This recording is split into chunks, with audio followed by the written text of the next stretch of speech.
All right, guys, mildly intoxicated beating Test Alliance, and me getting my first loss of the day. I should not have gone with my heart. That's what you get for going with your heart. Who would have suggested that anyways? Oh, Christ, I should have gone with my cynical spaceship knowledge and just put my money on mildly intoxicated. It's like, Raiden is dead. Yeah, Test ruining our brackets here and taking a long time to end the match. I think someone should invade and take all their space.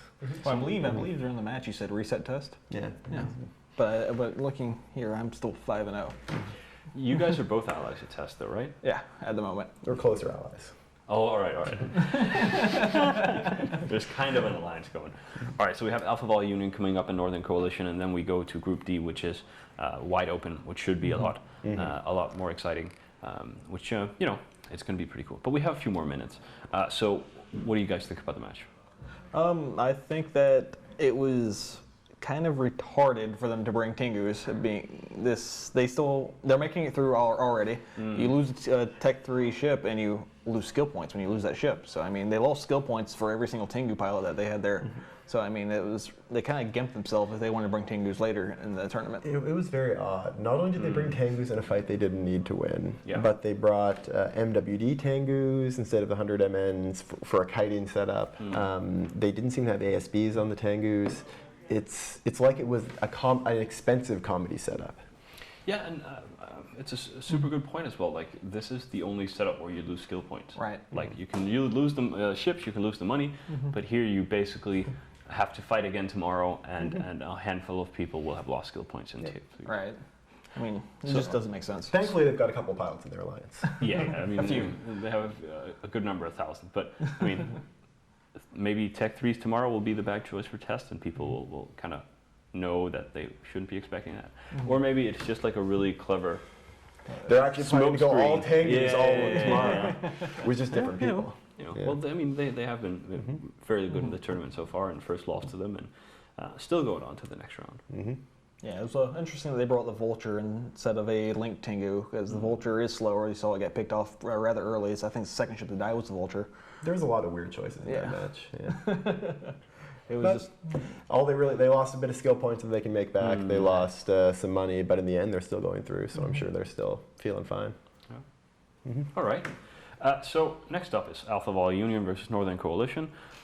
Both of these teams don't have that much to fight for. Would it be fair to say that Northern Coalition have been slightly disappointed in this tournament? I'd say so. I think their setups just haven't looked like they had a lot of thought in them. Yeah. I think people recognize them as being a group that is capable of some pretty good PvP, but they just haven't done a great job in this tournament. Yeah, I believe their first setup versus Test was a Loki Kruger setup, and it was just extremely underwhelming. Yeah. And 1,600 member versus Alpha Vol's 127 members, fairly small lines. Northern Coalition don't have a flagship. Why would you not have a flagship? Laziness. Missed the deadline. A lot of teams tried to submit them afterwards, I heard. Yeah. And it just comes down to a lot of people didn't expect to really want to use flagships. Yeah. Flagships have generally not been super heavily used in the tournament. This year, more so than any other year, though, has been the year that they've shown up. So that's maybe another thing for next year. If we wanted to create this flagship, this special kind of experience ship, what would we need to change in the rules to make this really attractive to bring when kind of everything I think on the line? Seeing how well the faction battleships have done this year is going to cause people to think about it more next year. Yeah. To a certain extent, the people that didn't bring flagships, that didn't put a lot of thought into them, are the people that didn't recognize soon enough the way the meta was going for this tournament. Because the flagship submission was pretty early, so a lot of teams might have realized late. Yeah, I think the best example of flagships this tournament was the Suddenly Spaceships match. They had the Meta 14 Newts and Webs on that Belgorn, and they were able to keep the other teams like Belgorn out of range, to keep those Newts out, and just those extremely long range Webs, long range Newts. They really do make a difference if you bring it in the right setup. Unless you're coming up against a bunch of Sleipnirs and Enyos. unless you bring two Belgorns and Malices, but they like. Southern Spaceships, they had I think a Vindicator Kronos Belgorn, so they had a lot of DPS there, and that's the problem with the Belgorn. It doesn't have the DPS to back up its utility, so it's really situational is the problem with the flagship right now. Yeah. The one thing that I tried to change in this year's rules, and it's probably good that it didn't get changed, but I thought to buff flagships that we lift every single restrictions on the flagships. So any implants you wanted, any modules you wanted, whatever. Well, yeah, cloaks. That's true. I think where we have the tournament is actually so far into the kind of hidden space that you wouldn't be able to Sino in. But let's say that we took away restrictions. Well, maybe outside of the cloak, for example. But no restrictions on modules, no restrictions on implants, all that stuff on the flagship. Very boring rattlesnake flagship. All right. A officer hardener flagship rattlesnake would just sit there. All right.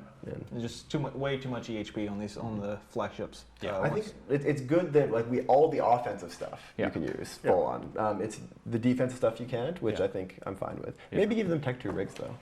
Tech 2 rigs. Because they can't do Tech 2 rigs now. And interesting. That might be a nice change. It'd be extra buffer if they were going to say Tech 2 Trimarks, but it wouldn't be the insane resists you would get from X-type hardeners or something like that. Yeah. Yeah. All right. That might be an interesting change. I'd really like to do something where we get kind of like a star player into the spotlight. Like the flagships were supposed to be like the kind of superstar of the team, and you'd kind of follow them, but haven't really turned out to be that used. It seems to be kind of like an ace you pull out when you kind of need to win that match. Yeah. It would be nice to do something next year to change that as well. Let's look at that. I've always liked the idea of letting people use other ships as a flagship. Yeah. So you can have like a flagship scimitar. Yeah, interesting. Well, yeah, that might also be another way of doing it. Next year we will have the Tanas, which are going to be amazing for the tournament. The own sprays. Yes, the own sprays. They're going to be pretty cool. All right, so we should have a match coming up very soon. Alpha Volley Union versus Northern Coalition. Then we're going to go back and visit Group D, which is fairly open depending on the first match. Anyone can qualify right now. Goonswarm will need to win to put some excitement back into this group. And then, of course, we'll have a slight break after Group D is finished, and then we'll do the rest of the afternoon. And the second half of the afternoon looks fairly amazing, especially once we get down to late evening with Pandemic Legion and Red versus Blue and Kill It With Fire, trying to duke it out for the last spot. It's going to be some amazing fights. I think so. I think we're going to see some really, really good fights. We saw the Vulture get called primary in the Test Alliance match. At first, that seemed like a fairly bad choice, but it got burned down fairly quickly.